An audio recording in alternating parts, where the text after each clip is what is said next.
So let's get into what I'm talking about today. Why are you living at only 40% of your potential?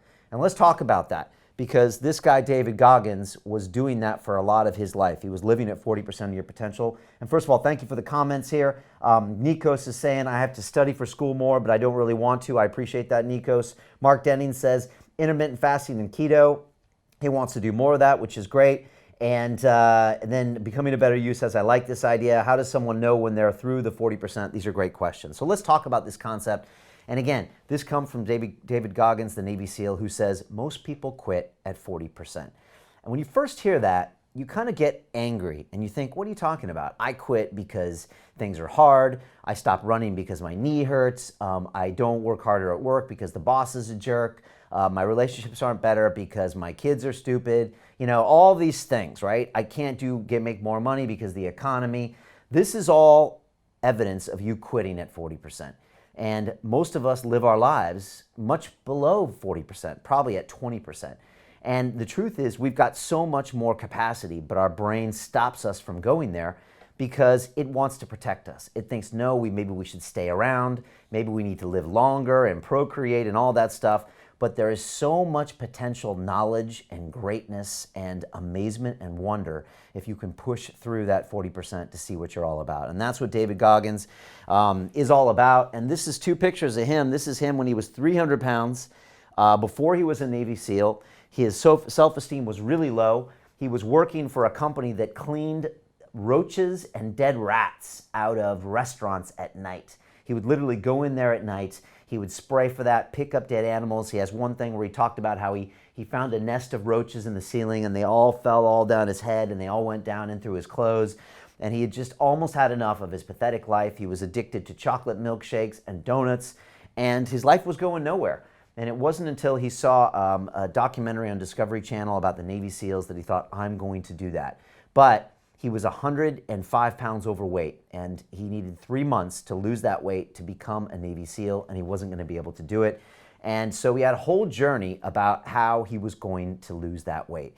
And he went in and started going deep into his mind, into the pain, into the physical practice, and he managed to lose 105 pounds in 90 days and passed the exam, the book exam. So he studied and passed the test, and he passed the physical exam to get in to the Navy SEALs. Of course, he passed BUD/S, and he was basically accepted to do that. It took him 3 tries, but he got there. And so David Goggins is all about pushing through when you would normally stop.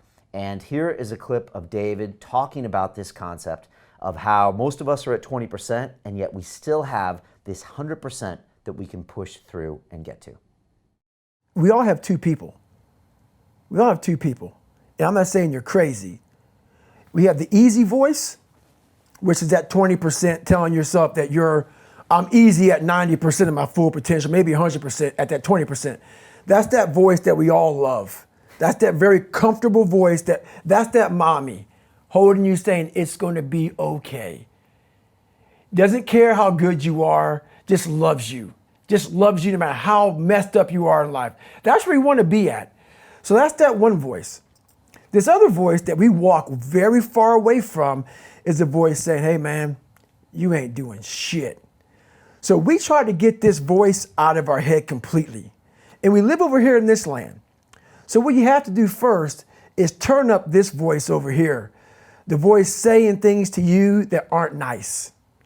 That it's in our head saying, you know what, man, dude, you're not doing shit. You're not and it's not putting yourself down. People take this the wrong way in this new society. I'm not saying to put yourself down. I'm saying listen to the truth.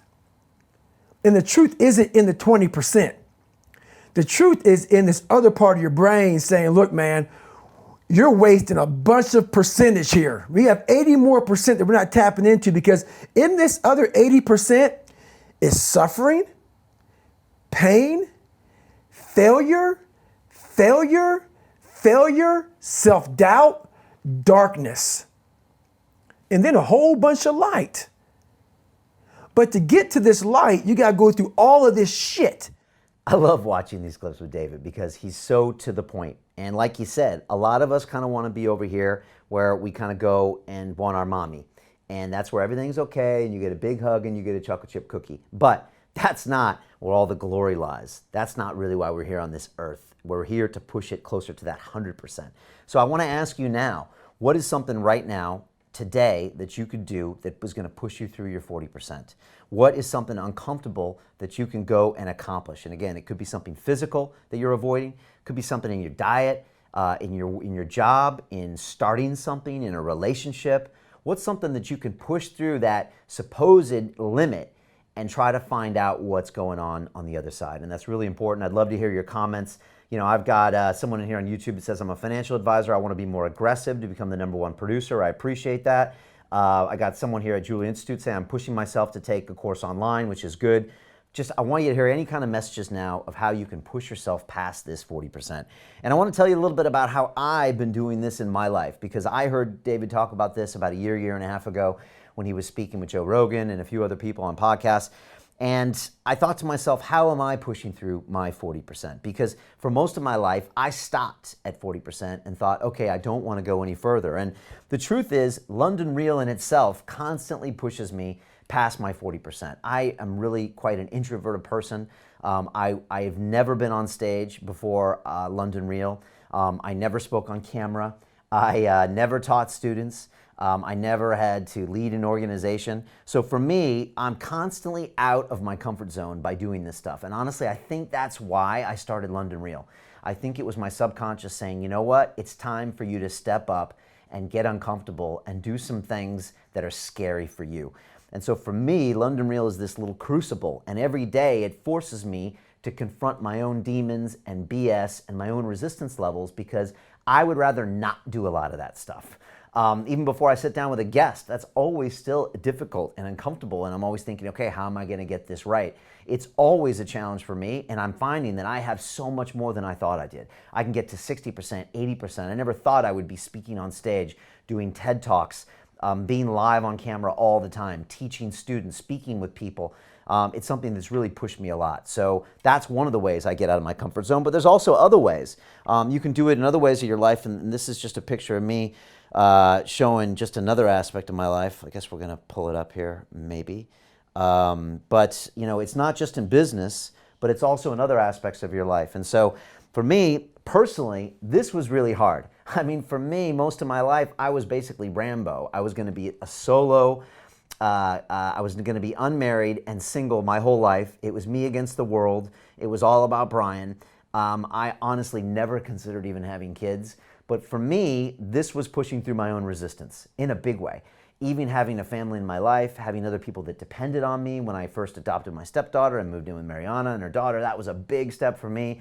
And then having kids, I mean, oh my gosh, it was really pushing me out of my comfort zone. But by doing that, I realized that, wow, I had amazing capacity to be a father, and it made me grow in so many ways. It brought so much more love into my life.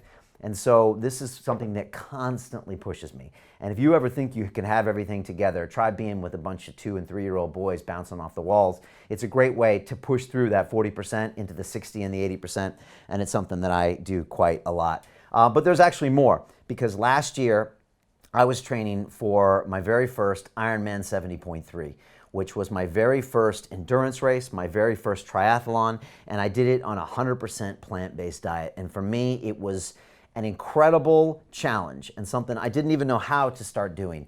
But one of my guests challenged me last year to do a Ironman on a 100% plant-based diet, and that was John Joseph. And so we decided to make a movie about it. And this is me crossing the finish line May 20th of last year in Chattanooga. And to get there, I had to go through so many 40% levels, it's not even funny. Just going on a 100% plant-based diet was difficult. I had never been able to do it more than a day in the past, but I did it for the whole year of last year. And again, it was resistance, resistance, resistance, but I would have normally quit at 40%, but I realized I could push through even further. Same with running. I had never run more than, I think, 10K before I started this, but I started doing 10K, 15K. I was running 22, 23K every single Saturday. Then I ran 30K. After the Ironman, I ran a marathon one day afterwards just to see if I could do it. And David was right. I could actually push through where most people would have just quit, because I realized it was just something in my brain. And if I told my brain that I was going to get through, I would find new ways and new power and new strength, and it actually worked. So this was really revelatory to me as well. I also learned I could swim a few kilometers, which boggled my mind. When I first started training, 5 laps made me exhausted and made me feel like I was going to drown. And also cycling. I never thought I could cycle for 40 miles or whatever the hell it was for the actual Ironman itself. So that was really powerful to teach me that where else am I stopping at 40% in my life, right? If it's in my personal life, my business life, and then now in my physical life. And so I always like to see how I can push it a step further. And so this is me going into my brain through psychedelics and plant medicines. And again, if you ever want to really see how you can push yourself to the next level, this is one way to find out. And this is me in Costa Rica last year drinking the plant medicine ayahuasca, and we'll be releasing a movie about this hopefully later this year. And this is really about going to a place that's going to push you past the 40%. And in this situation, you can't quit because you're with the medicine for 2 or 3 hours and you're just going to have to breathe and be with it. And this has taught me so many things about my life. It's literally forced me to expand my brain. But I had to go in there and tell myself, you know what? A lot of people never get into this ceremony because they say, oh, I'm worried what's going to happen. I'm scared. I'm worried about the pain. Okay, I am too. I'm always terrified going into this ceremony because for me, it's always a hard night. It's always difficult. It's always painful. It's really emotional. I cry. It's like really hard. But when I get out, I'm thankful because my mind is expanded and I've pushed through to that, nearing that 100%. And my brain evolves in such a way that I'm almost at like a higher consciousness. And that whether that's through plant medicine or through physical exercise or through your relationships or through your business or for me, public speaking or putting my ideas out there or broadcasting with you right now, it all makes me this stronger version of myself. And David said to me when he was in the interview, he said, Brian, I worry that one day I'm going to go to heaven and God's going to pull down this piece of paper and say, this is David Goggins. This is what he was supposed to do. And he says, all of these massive accomplishments. And David's like, well, I didn't do that stuff. And he said, yep, this was the guy you were supposed to be. But now you're dead and you'll never get a chance for all eternity. And David said, whatever you do in this life, you're going to have to live with for the rest of eternity. This is your one snapshot of a chance to be the best version of yourself. Are you going to waste it by quitting at 40%? Are you? At London Real, we believe that individual transformation can change the world. Join us and start your journey today.